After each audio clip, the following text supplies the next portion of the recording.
to right-wing doom, it's worth it. How to Talk to Your Right-Wing Relatives, Friends, and Neighbors, and other books written by Egberto Willis.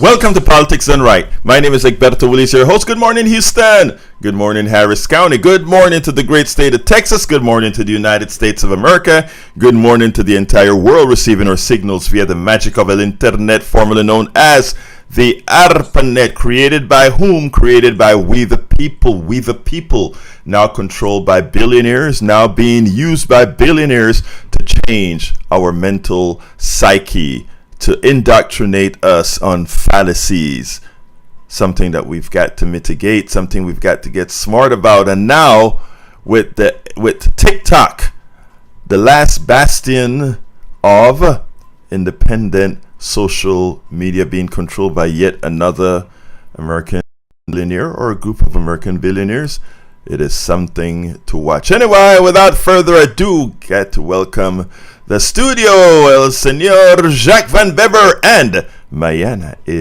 are in the house. How you guys doing this morning? We're good, and we're in the house. Good morning, Mayana. Good morning. Right. Hey, Jack. It's like, hey, Jack. Talk. Yeah, we're trying to get our banter going. Talk to me, my brother. Talk to me. Well, you know something? It works every day because the banter is not automatic. It is natural, and that's what I love about what we do. We don't have to do anything any other way but natural. Anyway, what's up? Yeah, no pretending. Anyway, yeah. No pretense. No pretense. I like that. No pretending. No pretense. Anyway, you wrote something. What did you write, dear brother Jack? Well, I wrote a little piece. It's kind of Halloweenish, but it's also very serious because it kind of compares vampires to the corporate elite oligarchs. So here it goes. Imagine that a vampire uses you as its host. He comes to you in the night to feed, draining you of your blood, leaving you weak and vulnerable. He doesn't feed on you every night, for he has many hosts. The body recovers in time, but he becomes greedy and gluttonous and starts to feed more and more each visit, leaving you weaker and weaker and less able to resist his feeding, gradually weakening you until you succumb to the lack of blood coursing through your veins, and you perish. Remember, he has many hosts, and they too eventually perish, so he must constantly find new hosts to feed his insatiable hunger. Another vampirish trait is the indoctrination of a host, which he feeds on once to cast a spell, turning the host into a vampire to serve him and feed on multiple victims to add to their legions. Now, the stronger vampires feed on the weaker indoctrinated vampires, and the stronger vampire no longer has to search for fresh blood because the vampires he has indoctrinated and empowered bring him the lifeblood of the many host victims that they are feeding on. See how this works? Now, let's turn blood into money and imagine the vampires as the corporate industrial oligarchs, mostly big oil, banking, real estate investment, big pharma, corporate healthcare, corporate insurance, the auto industry, corporate agriculture, aviation, communications, and corporate media. And don't forget the military contractors of the military-industrial complex that Republican President Dwight D. Eisenhower warned the citizens about 65 years ago in 1960. I was 2. The citizens did not heed the warning. Instead, the citizens have become seduced by consumption, gluttony, convenience, sloth, luxury, lust, and an increasing greed and avarice. Avarice meaning having more money than you could ever use in 1 or 12 lifetimes. The middle class is now the host that the corporate vampires have sank their fangs into, sucking out their wealth like blood through their mortgages, utilities, and insurance premiums. Taxes, inflation, and real estate investment scams that drive up the cost of housing and then forces the working poor out of the housing market and into the ever-increasing rental market, stealing their wealth in hopes of ever owning their homes. America, look at what you've become. A nation whose citizens are turned into slaves to the system of exploitation, not freedom. This is all about the unfair distribution of wealth that the Reagan era sanctified in the use of neoliberal economic policy. You know, and I've always wondered why they call it neoliberal. You know, it's kind of like to smear the liberals with this policy. It is a shame, but I mean, I love that, and let me tell you why I love that, right? Because in that article, what you're talking about as well is a thing called abstraction. I like what you talk about, the abstraction of the vampire. The vampire used to drink all the blood, and he had to go hunting, and the ones that he hunt died away, etc., he had to keep going and do more. Well, now he just abstracts it. He has a steady supply. That small and smaller middle class does all the dirty work. They're the ones that fight. They're the ones that go out there and make things happen. And all he has to do is have them. And they do all the dirty work for him. Same thing that occurs with imperialism around the world. America lives, the people in America are nice people, great people, but they don't know what's being done in their name. They don't know that the vampire bit us, and then we do all the dirty work overseas, and then we look like we have a marvelous life over here. So the dirty work isn't seen by the masses. I mean, there's a lot that I could attach to that vampire analogy that you used there, brother, because you know what? Yeah, that. Exactly. There's a lot of analogy to that. Abstraction is a perfect thing, man, because it allows evil to go on and on and on. And as long as you don't see where the evil is being done, you can look like you're nice, sweet, and have everything going on. That's a good piece, real good piece, Jack. Anyhow, anything else, guys? I was just Go ahead. saying that people don't know, and I think that the masses now pretty much know. It's just the fact that, you know, media is being taken over so much that we think they don't know because we're not getting the story of what's happening with the people on the ground. But I think that a lot of people are getting together and are actually doing things. I agree with you with 100% in this respect.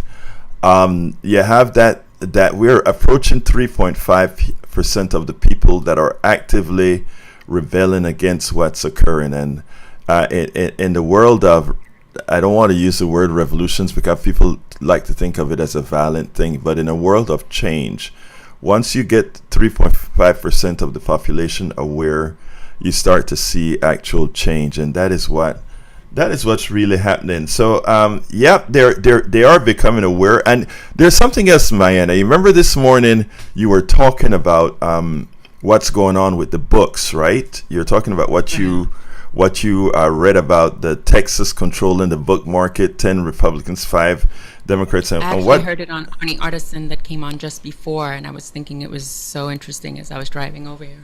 And it is, because the thing is, and this even maps into what Jack was talking about. You have to, when I talk about people not knowing, and you say, yeah, well, a lot of people know, but they don't know that it's wrong, or they don't know what it really means. It's like, let's just look at how a lot of folks think about the immigrants. I mean, there are a lot of Democrats as well that for a while was on the same bandwagon with Trump as far as get them brown people out, you know. And I mean, let's be frank. There are a lot of people who purport themselves to be progressives, who, you know, they're in line and they hear somebody speaking a different language, or they look not American or whatever, and you know, they that feeling isn't a party line feeling necessarily. And what they don't realize is Well, why are those people over here? Of course, some of them, they have their genesis here. The border moved. They didn't move. But then you have another set that it was like, guys, don't you realize that a lot of these immigrants are coming over here because of what capitalism has done in those countries? We can talk bauxite really in Jamaica. Yeah. Yeah. You look at what... I can write something up on that, and I will. Yeah, so I mean, they talk about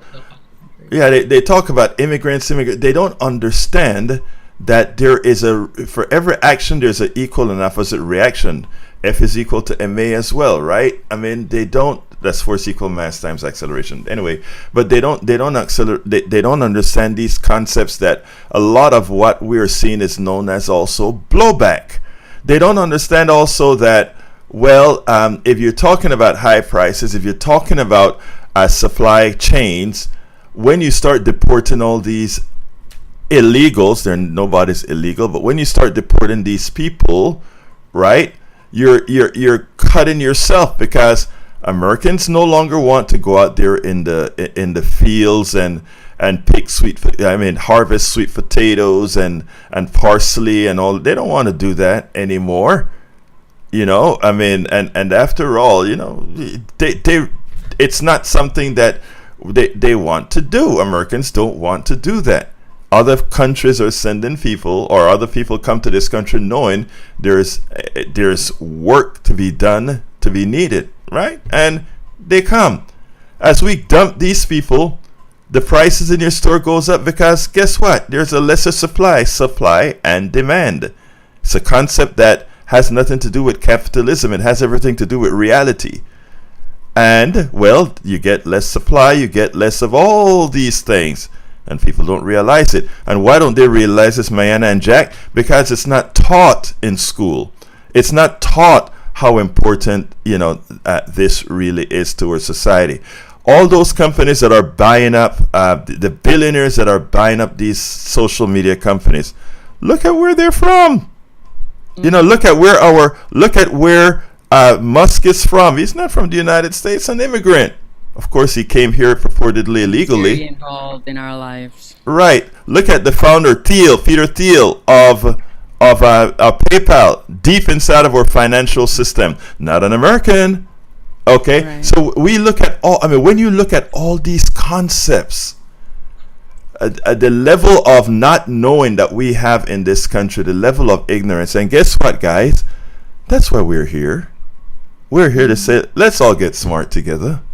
And so that these guys can't pull the wool over our heads. Anyway, welcome aboard, everybody. By the way, are the phones any better today, or how are we doing? Do we know?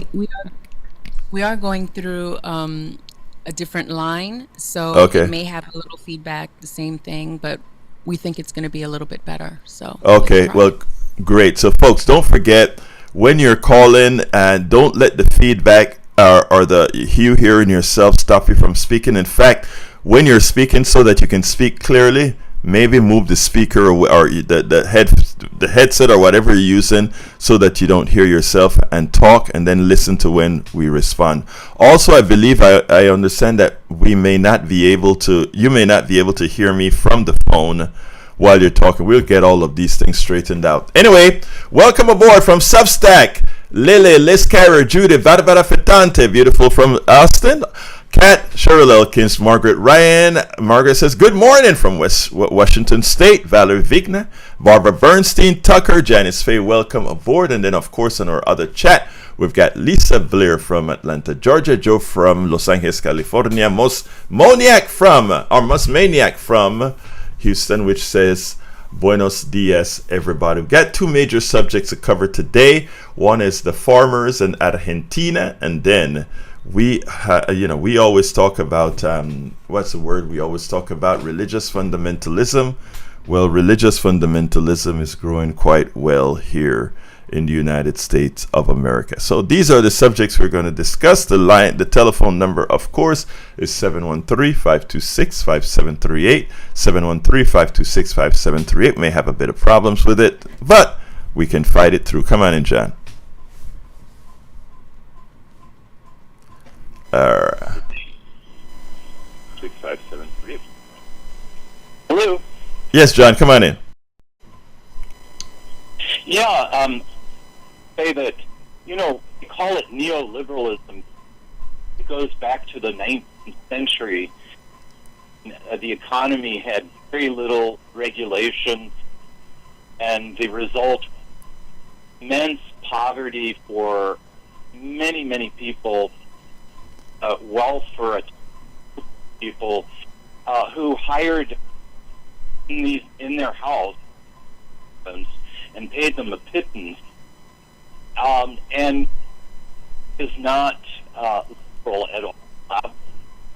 And so you have to people just there's a process that goes on as economy growing. It all concentrates and will eventually control over everything. Nothing is really of value produced except to extract more out of people. Out of middle class and the work. So eventually it has to be regulated, and it has to be, bridled. They call it, we have capitalism.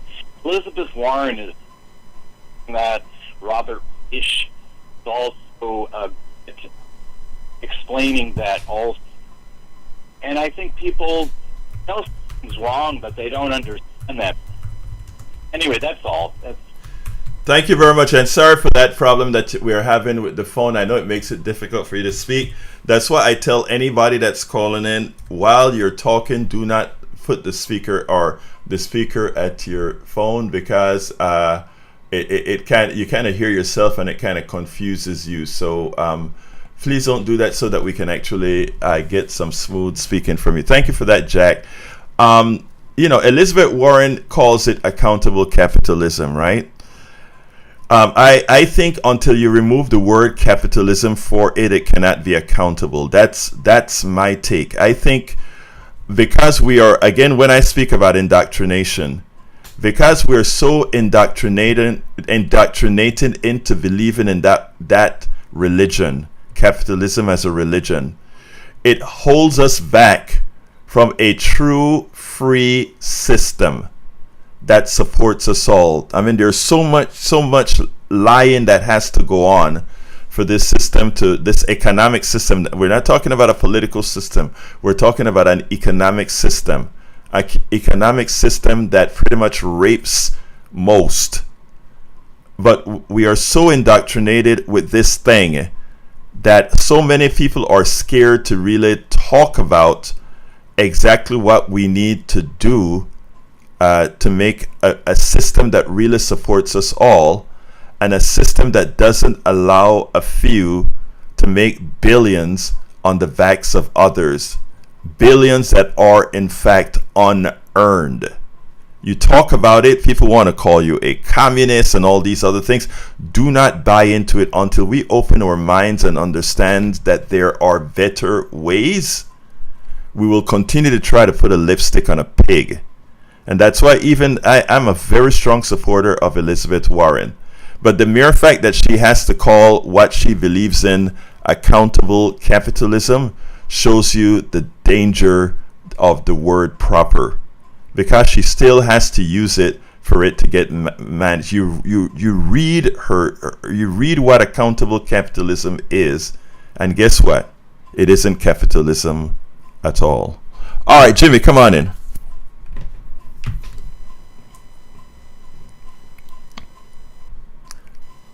Jimmy, you're on. Okay. I want to talk about Governor Spencer Cox of Utah. After the shooting of Charlie Kirk, he gave an excellent speech about the need for gun control, about the need for people to work together to solve our problems, how we should stop having hate for the other party. It was so impressive that they had him on 60 Minutes last night, and I would vote for the man, because he's really got the solutions for a better world and a better country of people working together and to solve our problems. The other issue is about a possible a government shutdown. We need to avoid that because most people, the government workers don't work. The national parks are closed, and when they finally go back to work, they give them all their back pay anyway, so we're paying them for doing nothing. So I think it's very important to avoid the government shutdown and keep our government working and solve the problems after you have these votes. Yeah, I would hate to have a shutdown as well, Jimmy. These guys in Washington, I just find them kind of clownish that Americans don't really know what this shutdown is about. If what we got was a whole lot of what is the word that I want to say? If Americans really knew straight up the issues behind why, and by the way, it's not Democrats that are shutting down the government, it's the unwillingness of Republicans to provide the subsidies for all Americans and mostly, again, and you're going to find them in red states, to prevent what's going to happen next month to their insurance rates from going up. That is the reason for the shutdown. And if enough Americans knew that, there would be no shutdowns because the Republicans would lose their ability, would immediately lose their ability to do so because the people would be in their skin. But again, I to many extent, I say the people marketing for the Democratic establishment somehow have not really made Americans know exactly what this shutdown is about. Anything else, Jimmy? That's all. Just I urge people to look up 60 Minutes last night and see what Governor Spencer Cox of Utah is advocating about less guns and less hate and more working together to solve our problems. I tell you what, one thing though, I think I love look, Spencer Cox, I think is doing the right thing. He's actually working pretty close with the governor of Colorado, Democrats, and they've been doing the tours around the country, etc., talking about working together, etc. But I think I like what I saw from Spencer on 60 Minutes last night, but I would take Spencer Cox more seriously if he actually, with what he's talking about, had the nerve, including when he was doing the Charlie Kirk speech, to really rebuff the violence coming out of the president. And he refused to do that when asked. So, I mean, it is almost like he's trying to be what I call half pregnant. And as you know, you can't really be half pregnant. So, while I like the facade that he's putting out there, until he goes ahead and reject what the evil within the right, which he has not done. In fact, today one of the subjects that I'm covering is religious fundamentalism and what it's doing in the name of Jesus Christ. Until he rejects that, I mean, I don't see how people actually, listen, because they don't have the, I don't think until he does that we go anywhere. Just my thought. Anything else, Jimmy? I agree with you. We need to speak up against President Trump and his vindictive nature, how he likes to go against his enemies, the indictment of James Comey and so forth is a good example of that. Thank you, Jimmy. Thank you very much for that, my brother Jimmy. You have a good one. Hey, March K, you said BS. I'm wondering what are we speaking about, March KJ? All right, okay, I want to talk about our farmers. We kind of touched on this a few times, so it gets a little bit deeper now. And I did some research on this a couple of days ago, and I'm looking for the piece that I did, but let me just kind of tell you in short what's going on. Milei, the new right-wing, or not new, but he's been there for a few years, the right-wing leader of Argentina, had big support from the right here and from Trump and all these guys, and they love this guy because unlike the United States, where it's not as easy to to simply go to the right and say, I am going to implement all these right-wing features because they're better for the economy, etc. In a lot of these Latin American countries, because they're closer to dictatorships than we are, when you elect somebody, they can go ahead and just do as they please, and that's what Milei did in Argentina.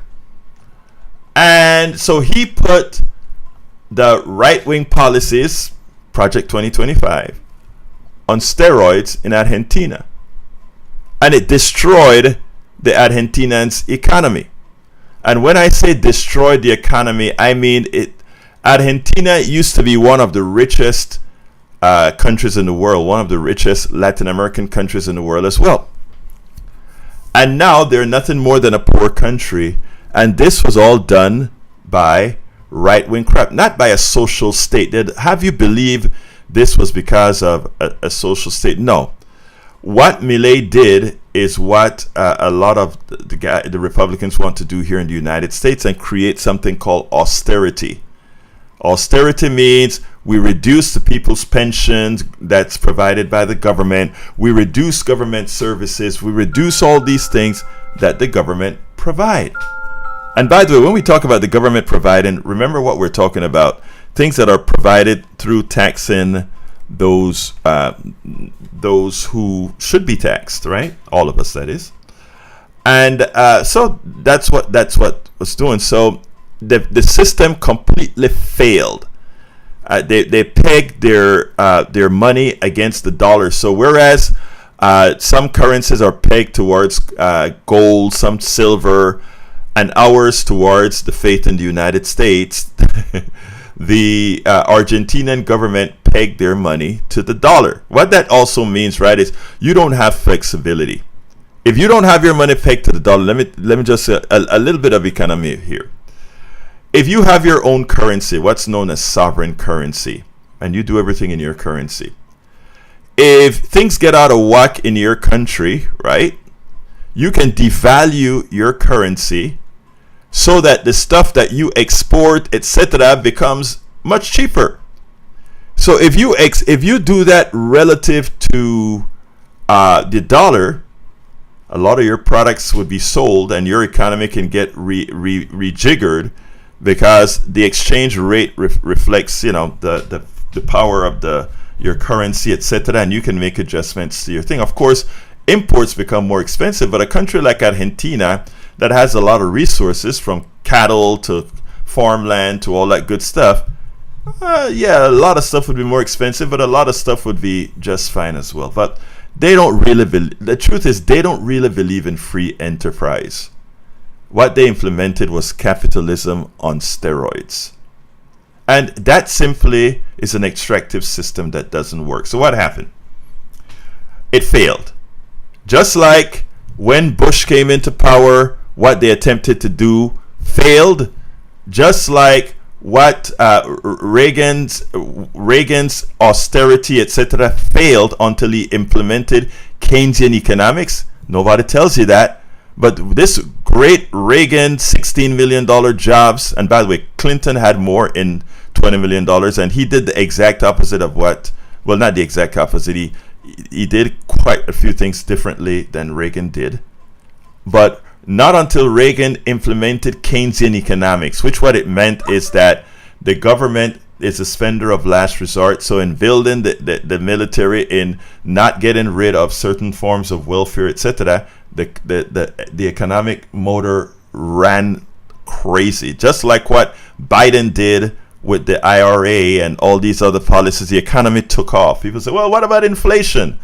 Well, Argentina would love to have the inflation under the worst part of what Biden did, but we didn't get that. But anyhow, going back to the form at hand. So Milei implemented it on steroids. And what that meant is that they needed support. They needed support. And the United States, of course, with its tariffs that's killing the farmers and all these things right now, had some cash in the bank. Of course, we owe a lot of money, but hey, that is still cash we didn't expect, right? So right then and there, guess what Brother Trump did? Because he loves Milei. Milei is his friend, right?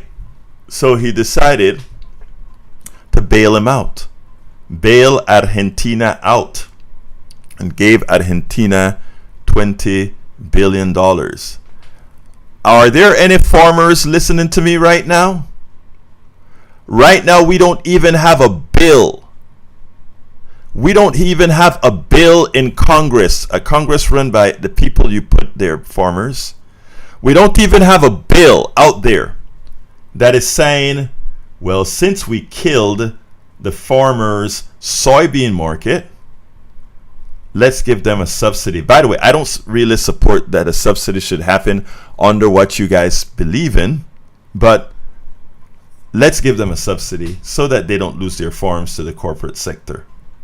Well, there's not even a bill out there for that. The best that we got is Donald Trump, when somebody challenged him about tariffs, came out and said, oh, we're working on something for the farmers. Well, let me tell you about the something they're working on. Let me tell you something else that's happening to you soybean farmers. When Donald Trump gave $20 billion to Argentina to bail them out, it also left open for Argentina to do what it needed to do best. Or not best, but what it also did. China went to Argentina to build ports. China went to Argentina to buy soybeans. So now we are, with our American dollars that we received from the tariff that is killing the American farmer, that money is going to Argentina to support them as China uses Argentina as its new market for soybeans. Remember, they buy, I think, 50-something% of the United States soybeans. Now, Argentina and Brazil are populating the biggest purchaser of soybeans on the planet. We are subsidizing them as our farmers' soybeans rot in the field or get thrown into the silos without anybody to buy it. And people may ask, well, why did he bail out Argentina, knowing that Argentina is going to be selling soybeans to the Chinese, hurting our farmers? Instead of giving that $20 billion to a country that is actually harming our farmers, shouldn't we just find a way to turn that subsidies into allowing the farmers to save their lands, etc.? We didn't. But you see, I always talk to you about being a billionaire doesn't mean you have much upstairs. The people with a lot upstairs are the people I see in my chats right now. All you guys in the chat right now, the ones that aren't trying to protect these policies, that is, are smarter than any one of those billionaires out there. And I am not saying that to be nice to you. I'm saying that because in the aggregate, it is true. It doesn't take rocket science for you to understand that if you are going to implement these right-wing policies, that you will kill your economy. Doesn't take rocket science to do that. Basic Economics 101, if you really ever believed it, would tell you that if you put the money into the hands of people who would spend it, that economy would thrive because of the circulation of money. But if you put that money in the hands of people who are rich, and especially getting rich off the backs of others, there's nobody to spend that money, because the rich doesn't. Giving the rich a tax break does not give him an incentive, him or her an incentive to spend anymore. They spend whatever they want. It just gives them an incentive to play more Monopoly with buying other stuff up around the world, and that's what they do. It just doesn't work. But the venture capitalists and the and those people who trade in paper, in their infinite wisdom, they decided to invest in Argentina. And those stocks were going through the basement. They were failing left and right. So if Argentina filed for bankruptcy, well, you know what how countries do. All that investment by these companies, these companies that they don't build anything, they just trade paper, they just trade stocks, they just trade financial instruments, and they made a bet. Remember, I tell you, it doesn't mean that they're smart. They made a bet that austerity would bring back the Argentinians' economy. But any one of you in this chat right now that I'm looking at, you know better. Austerity by design, austerity, if you don't believe in ideology, if you just believe in math, you would understand that austerity by the mechanics is a failure. And it failed in Argentina. And those investors who believe in the crap they talk to you about austerity and reducing budgets, those stocks were in the dumpers until, of course, their savior, Donald Trump, gave Argentina or made Argentina aware that they'll have $20 billion to recover to help their economy not fall through the basement. So, folks, understand, and I hope there are some farmers that are listening, because this isn't a offshoot or something like that. This is exactly what's being done here in America as well. This is exactly what is being done in America. When you see them cut insurance, and starting in October, remember what this shutdown is going to be about. This shutdown is about Democrats want to reinstitute subsidies for health care back in the system, because the big, bad, beautiful bill did not carry forward what Biden did. So therefore, these subsidies will expire. Those of you buying insurance on the exchange, you may think it only affects those people buying insurance on the Affordable Care Act exchange. It is going to be a lot deeper than that, because here's what's about to happen. Because these rates are going to go up, some people are going to have their bill go from about $7,000 a year for health insurance to $24,000 a year. I want you to get this right. Some people, because of the loss of subsidies, will have their healthcare bill, go from about $7,000 a year to $24,000 a year. If you're making $85,000, that's a number, because of the loss of subsidies. Now, what that means is that person who's going to pay $24,000 a year, they are just going to say, I can't pay $3,000 a month in health care. And by the way, that doesn't include the co-pays and all of that. That still is in effect. They can't afford that. And that is coming, folks. This is not coming after the 2026 election. This is coming now. In October, you'll see these bills in October. And what that means is a lot of people will say, I just can't pay that, and they will go without insurance. So the insurance companies, not getting money from the government, from the subsidies, not getting money from these people's paying premiums, they will go ahead and have to increase insurance rates, not only for the people on the exchange, but for everybody. And why? Because there's just one big pool of insurance money. Some coming from the government subsidies, some coming directly from people, individuals, and some coming from elsewhere. Look, this is one big circle, one big pool that's managed by others and profited by others, that is. And once you take that big thing out, that's what happens. And again, how many people actually know that? That is what the shutdown is going to be about. Okay, and that is going to affect our economy. And that is what, as I'm watching Morning Joe, as I'm watching CBS, As I watched ABC News yesterday, nobody is informing the American people what these things are really all about. So therefore, we can take silly ideological positions. Oh, big government, small government, big, we don't want this. The farmers sealed their own demise. They sealed their own demise.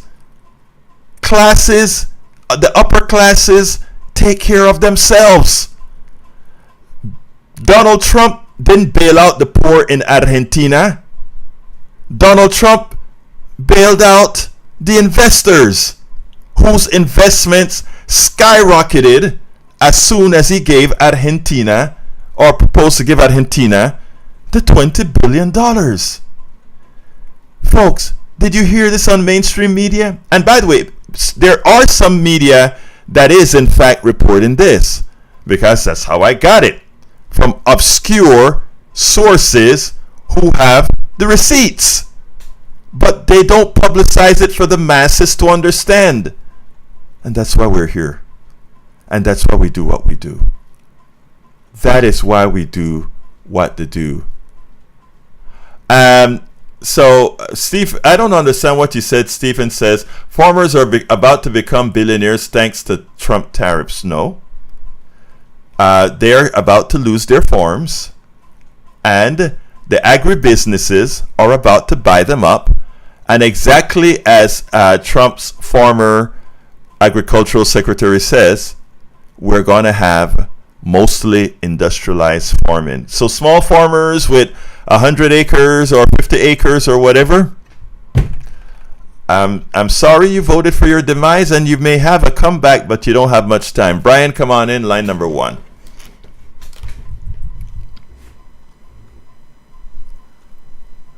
Brian, line number 1. Come on in.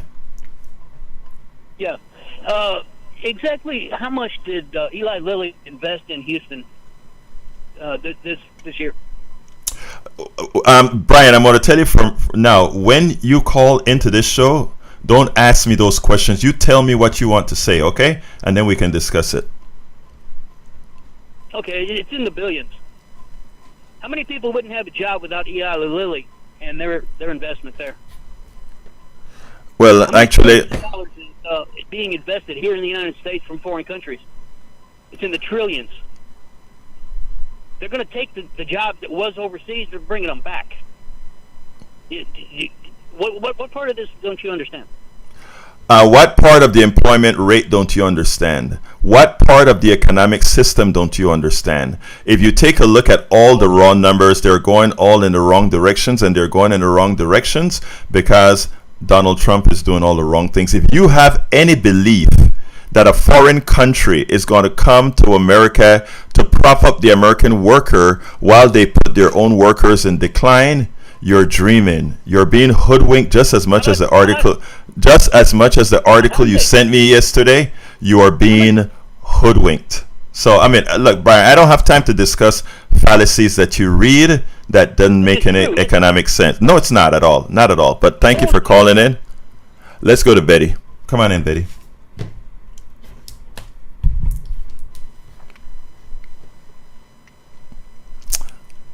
Betty, you're on.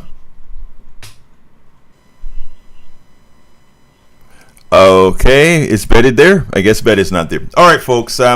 Look, you can. Brian sends me some emails sometimes, and every time I look at it, I have to shake my head because it is from these. I do understand why he says the things that he says and where his mind is, and when you get information from all dubious sources that are there to prop up the Trump administration, you understand why a lot of these people are fooled. I've been to many of these right-wing rallies, etc., and I understand why they're fooled, because they are working from particular sources of information that are simply lying and all of the times called out. That's what it is. Anyway, so as it turns out, Javier Milei of Argentina got a gift from Donald Trump, and the gift from Donald Trump, while it's prepping up the U.S. investors, while it's prepping up parts of the wealthy in Argentina, will do very little for the country proper, and simply was another transfer of money from the American taxpayer directly to Argentina, and from Argentina to the American investors that invested in the failed experiment that Javier Milei attempted in Argentina. And this is what happens all the time. And until we learn this stuff and understand this stuff, we will continue to be hoodwinked, and we'll continue to have them hoodwink us as they just did our brother who called in a few minutes ago. All right, Betty, it seems like you're back again. Let's see if we can get to you, Betty. Come on in. Okay. Go ahead, Betty. I want to say this about Epstein, about Einstein. He said he did not believe in God, and he didn't believe in personal prayers. And then they asked him about gravity. Why the universe did not come crashing down on us? He said God wouldn't let it. He used God's name in so many things, right or wrong. It's a part of our talk, whether we believe in God or not. But I want to say about the farmers. There's a little bit of farming in us all, but the real farmers are the gut of America. They are my idols. Love y'all. Thank you, Betty. Love you too, girl. Let me just tell you something. And Betty's right about the farmers, right? The farmers do a yeoman's job. The farmers' work is pretty difficult. Even with the new technologies we have, that they can now pueden cosechar su finca, they can now do their crops with nice air conditioned equipment and all of that, but it's very hard labor, very hard work. And to see what we've done to farmers, as prices go up for products in America, the farmers are not getting a better return on their investment. In fact, they continue to work hard, pay more for supplies to grow, etc. The people that make a lot of money are the people who move the paper, that sell their corn and soybeans as commodities. They make the money as they move the paper around, and the farmer just goes ahead and does his thing. It's a modern day sharecropper, modern day indentured servant, modern day antiseptic slave. That's who we've turned our farmers into. And we have those people wearing nice suits sitting in their offices in Chicago on the commodities market, moving around corn, moving around soybeans around the world, as the farmers are the ones doing the work. That's what I talk about, the economic system, people. When you hear me talk about the economic system, that's what I'm talking about. You have those that make money all on the work of others, as the others struggle. And when it's time for the others to ask for something to give them a hand, they say no, or they do what Trump has done. Send it all over to Argentina. Augie, come on in, line one. All right. Well, thanks, Umberto. Can't hear you, but I was wondering about the military. Will they get paid when the government shut down? Oh yeah, they were talking about the government shutdown, and we're still at war with North Vietnam. And in our squadron, we're talking about maybe we should go on strike. We're open about it then. And there's those people on Social Security. Will they be getting their Social Security checks that they depend on to live? Yeah, all of that will be paid. All of those kinds of things will be paid. The government workers will be laid off. And in Trump's parlance, they're going to be fired. We'll see what happens. Because, again, you can play bully for just so far, and after a while, it starts to cave in. The economy starts to give out, and that's what's starting to happen. So we'll see what happens, Augie. Yeah. And you were talking about venture capitalists. Well, back in the 1900s, the venture capitalists were called robber barons. Yes. So now we got robber barons here again, but with a different name. But thanks for informing everybody what's going on, Berto. Thank you, my brother. Appreciate you, Augie. You have a wonderful rest of your day. Folks, we only have a few minutes to talk about the fundamentalism, right? But I want, as you hear what's going to happen with if it shuts down, and it looks like it's likely to shut down on Tuesday. Remember what it's really all about. Remember, there's one team that is fighting to try to get you health insurance, and there's another team that constantly says, we can take care of that later. We can take care of that later. Well, the insurance rates come out next month. These rates will hit next month. You have to sign up next month on the ACA, and you have to sign up for your Medigap next month. And a lot of times I understand why they don't want to sign up for these things, because I think they also figure that Medigap prices may kind of go up such a manner that everybody decides that maybe we should just go ahead and jump into Medicare Advantage. Well, let me tell you, this is another anecdotal story. My wife went to church yesterday, and one of her friends is on Medicare. Well, she thought she was on Medicare, and found out she was on one of the reasons she can't get all these services that she wants, that she needs for her health care, is because they're not approving it, etc. And what it turned out that she thought she had Medicare, but she has Medicare Advantage. And she's really trying to move back to Medicare, but so far it has turned out to be impossible. And unfortunately, I had to tell my wife it's unlikely that she will be able to move back and afford it, because since she let 4 years pass and used Medicare Advantage, she will not be able to get Medigap at a price she can afford, because Medigap is frozen in at the time you turn 64. And I think there are some other exceptions that I don't quite know right now, but I'll know it the next time I go talk Medicare at the next conference. But anyhow, what's going on now and what's being done to the American people to extract the next dollar is pitiful. And what's even more pitiful is those of us that are trying to inform folks about what's going on have to listen to defenders of a system that is harming many of us.